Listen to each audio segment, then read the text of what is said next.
Assalamualaikum warahmatullahi wabarakatuh. Kembali lagi dengan saya Salsabila Aulia Fitri.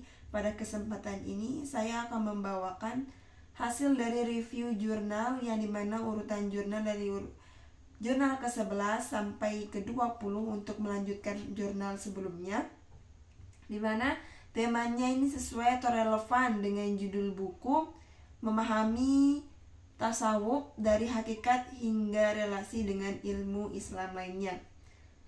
Baik, tanpa membuang-buang waktu, saya akan langsung saja ke materinya. Yang pertama adalah latar belakang. Tasawuf merupakan dimensi spiritual Islam yang menekankan penyucian jiwa dan pembentukan akhlak. Jadi tasawuf sendiri merupakan kajian keislaman yang dimana penekanannya terdapat kepada penyucian jiwa dan pembentukan akhlak bagi seorang hamba. Kajian ini mereview 10 jurnal ilmiah yang relevan dengan tema tasawuf dari segi hakikat, sejarah, metode hingga interkoneksinya atau hubungannya dengan ilmu-ilmu keislaman lainnya. Tujuan dari review ini adalah untuk memahami bagaimana tasawuf dipahami dalam berbagai konteks keilmuan modern. Selanjutnya adalah tujuan dari review jurnal yang relevan dengan tema yang tadi. Pertama adalah mengkaji, yang dimana yang dikaji adalah pemikiran tasawuf dari berbagai sumber ilmiah lainnya. Jadi tujuan dari review ini adalah membandingkan antara satu jurnal dengan jurnal lainnya untuk mengkaji bagaimana tasawuf itu dari berbagai sumber-sumber ilmiah lainnya. Yang kedua adalah menemukan benang merah antara tasawuf klasik dan konteks modern. Jadi tujuan review ini adalah menemukan apa sih hal utama antara tasawuf klasik dengan konteks modern saat ini. Yang ketiga adalah menyimpulkan, yang mana disimpulkan adalah nilai moral dan spiritual dari tiap penelitian. Jadi tujuan review terakhir adalah menyimpulkan apa saja nilai moral dan spiritual dari tiap penelitian jurnal satu dengan jurnal lainnya. Selanjutnya adalah di sini saya akan meringkaskan hasil dari review jurnal yang ke-11 sampai dengan ke-20. Baik, untuk jurnal pertama atau jurnal ke-11 yang dimana judulnya adalah Hakikat Manusia dalam Tasawuf Al-Ghazali, yang ditulis oleh Enung Asmaya, tahun terbit 2018. Masalah yang diangkat dalam tulisan ini atau penelitian ini adalah bagaimana eksistensi manusia bergantung pada kebersihan jiwa, yang dimana ini dalam perspektif Al-Ghazali. Tujuan dari penelitian ini adalah mengkaji konsep manusia menurut Al-Ghazali. Hasil dari penelitian ini adalah jiwa yang suci mengarahkan manusia menjadi takwa. Kelebihan dari hasil penelitian ini sangat mendalam dan bahasa sangat mudah dipahami. Untuk kekurangannya seperti biasa, ini hanya penelitian berbasis pustaka tanpa adanya data empiris atau studi kasus yang untuk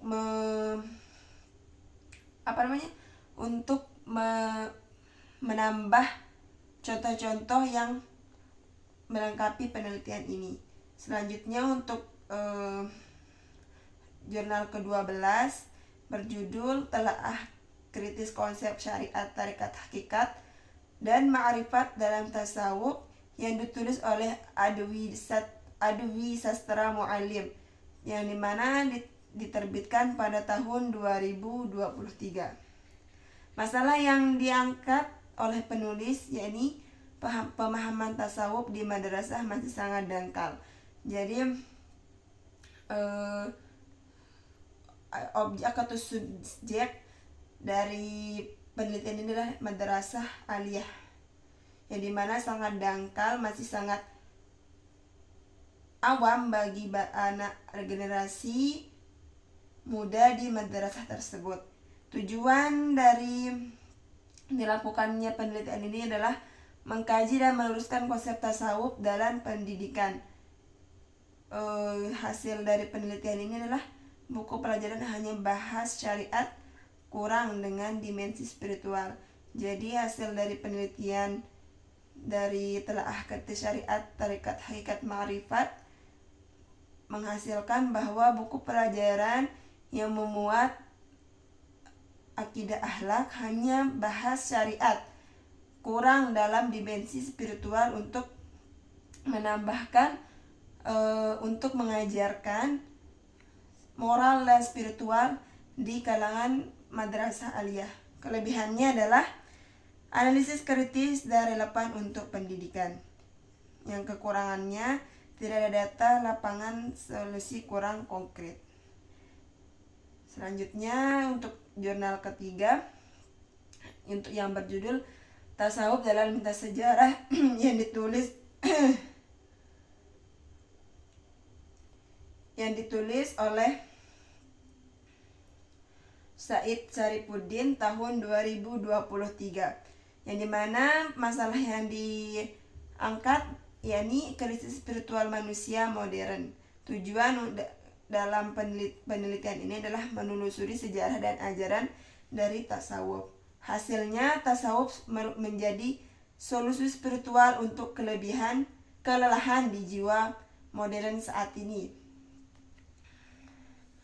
Kelebihan dari hasil penelitian ini adalah sangat komprehensif atau sangat lengkap dari sejarah hingga ajaran-ajaran tasawuf. Kekurangannya kurang eksplorasi dengan relevansi modern atau dunia zaman saat ini.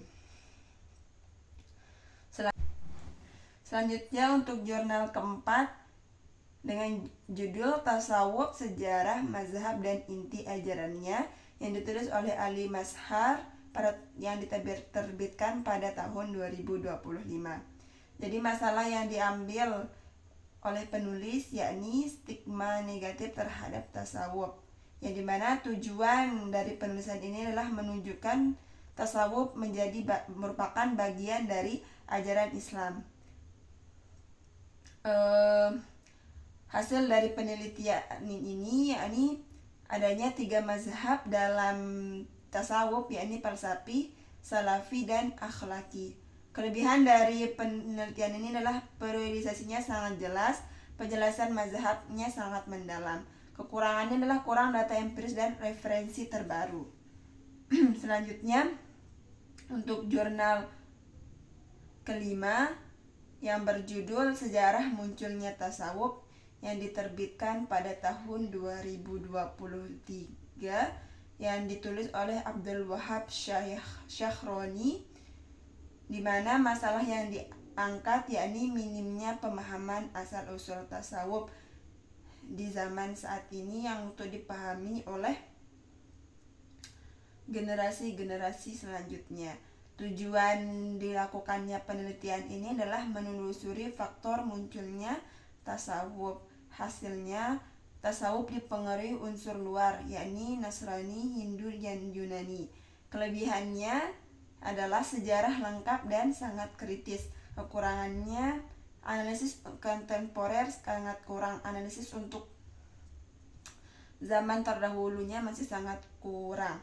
Selanjutnya untuk jurnal ke-6 yang berjudul Pengertian dan Sejarah Tasawuf, sebuah perjalanan spiritual menuju kedekatan dengan Allah Subhanahu wa Ta'ala, yang ditulis oleh Fia Dwi Effendi, Elia Sabrina, Maftuh Ajmain, Siti Humairah, yang diterbitkan pada tahun 2025. Masalah yang diambil atau diangkat dari penelitian ini adalah kurangnya pemahaman dan praktik dalam tasawuf. Tujuannya adalah untuk memberi pemahaman mendalam tentang tasawuf. Hasil dari penelitian ini merupakan tasawuf fokus pada perbaikan akhlak dan kebersihan hati. Untuk kelebihannya adalah landasan teoritis kuat dan akademis. Kekurangannya masih bersifat subjektif dan tanpa ada data empiris.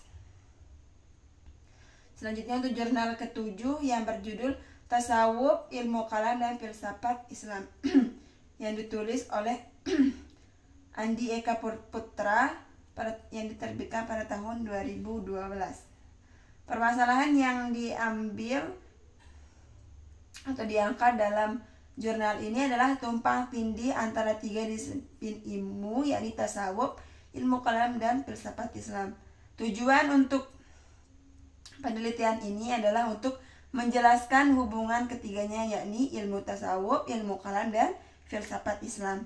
Hasil dari penelitian ini adalah kalam, yakni yang sering dikenal dengan ilmu tauhid atau akidah.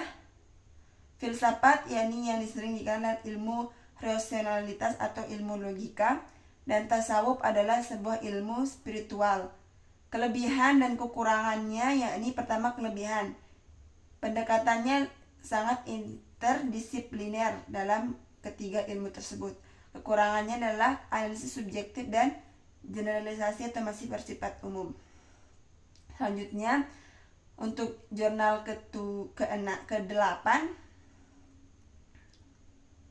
yakni berjudul Interkoneksitas Tasawuf Falsafi dan Tasawuf Sunni yang ditulis oleh Ahmad Patih pada tahun 2022. Permasalahan yang diambil dalam penelitian ini adalah perbedaan karakter dan tujuan kedua jenis tasawuf, yakni tasawuf falsafi dan tasawuf sunni. Tujuan dari dilakukannya penelitian ini adalah untuk menunjukkan keterkaitan dan kontribusi moralnya dalam tasawuf falsafi dan tasawuf sunni. Hasil dari penelitian ini adalah keduanya membina akhlak dan perubahan sosial untuk seorang hamba. Kelebihan dan kekurangannya, yang pertama adalah relevan secara moral dan sosial. Kekurangannya adalah data terbatas dan konsep yang kompleks. Selanjutnya untuk jurnal ke-9 hasil reviewnya yang berjudul Hubungan Ilmu Kalam, Tasawuf, dan Filsafat beserta doktrin-doktrin berbagai aliran yang ditulis oleh Fathur Rahman yang diterbitkan pada tahun 2023. Masalah yang diambil adalah persinggungan objek dan doktrin ketiga ilmu yang telah disebutkan yang sesuai dengan judul dan doktrin-doktrin ketiga ilmu tersebut. Tujuannya adalah untuk membahas atau menjelaskan hubungan antara ilmu kalam dan ilmu tasawuf dan serta filsafat, termasuk kemiripan objek kajian dari ketiganya, yaitu ketuhanan dan segala sesuatu yang berkaitan dengan ketiga ilmu tersebut. Hasilnya adalah penguraian bahwa ilmu kalam menekankan penggunaan rasional argumentasi logis dalam mempertahankan keyakinan keagamaan, sedangkan filsafat menekankan pencarian kebenaran rasional dan universal melalui akal dan budi. Lalu untuk tasawuf, di mana kajiannya menitik beratkan pada pendekatan rasa dan pengalaman spiritual dalam mendekatkan diri kepada Tuhan. Kelebihan dari penelitian ini adalah kajian teologisnya sangat lengkap, di mana kelengkapan historis dan perpaduan antara ilmu kalam, tasawuf, dan filsafatnya sangat kompleks. Dan untuk kekurangannya adalah minimnya analisis kritis, di mana pembahasan lebih bersifat deskriptif daripada analitis. Selanjutnya untuk jurnal ke-10 yang terakhir, yakni berjudul Aspek Tasawuf dalam Islam, Tinjauan Ilmiah, yang ditulis oleh Az-Zurania, Asyatus Syariyah, dan lain sebagainya. Permasalahan yang diambil dalam penelitian ini adalah untuk pemahaman yang belum utuh terhadap hakikat dan posisi tasawuf dalam ajaran Islam.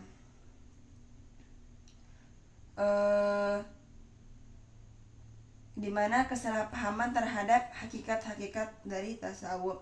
Tujuan dilakukannya penelitian ini adalah untuk meluruskan pemahaman tasawuf dan tarikat, di mana penelitian ini berupaya menjelaskan makna tasawuf secara mendalam sebagai dimensi spiritual yang berakar pada konsep prinsip-prinsip moral, teologis, dan filosofis dalam Islam.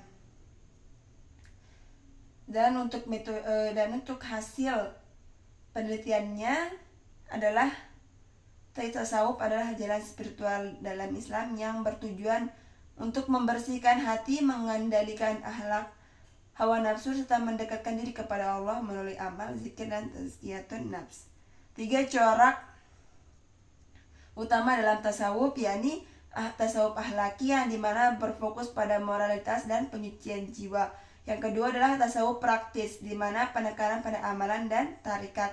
Ketiga terakhir adalah tasawuf falsafi yang dimana penggabungan antara filsafat dan spiritual. Nah, mungkin itu saja dari hasil review dari 10 jurnal tadi, yang dimana urutannya adalah jurnal 11 sampai dengan 20. Dan untuk hasil analisa dari keseluruhan review jurnal ini, yang pertama adalah metode penelitian dari semua jurnal ini mayoritas menggunakan metode pustaka library research, yang dimana pengumpulan data dimulai dengan membaca, memahami, dan mengkaji dan menganalisis semua artikel, jurnal, buku yang relevan dengan penelitian dari jurnal tersebut. Untuk hasil analisis yang kedua adalah fokus, di mana semua jurnal ini difokuskan untuk bertujuan untuk penyucian jiwa, moralitas, dan hubungan tasawuf dengan ilmu lainnya. Yang ketiga adalah relevansi, di mana relevansi tinggi semua jurnal ini sangat relevan dalam pendidikan dan kehidupan spiritual modern. Selanjutnya terakhir adalah kekurangan dari 10 jurnal tadi. Mayoritas kekurangannya adalah belum banyak penelitian yang bersifat empiris, yang dimana kurangnya studi kasus untuk menyertai penelitian ini agar para pembaca atau para pengkaji lebih tahu hubungan atau relevansi dengan kasus-kasus di lapangan. Baik, mungkin itu saja yang dapat saya sampaikan dari hasil review jurnal yang ke-11 sampai dengan 20. Mungkin ada kesalahan kata, ucapan, maupun tulisan yang telah saya paparkan sebelumnya. Saya Salsabila Fitri, mohon maaf sebesar-besarnya. Mungkin hanya ini yang dapat saya sampaikan. Assalamualaikum warahmatullahi wabarakatuh.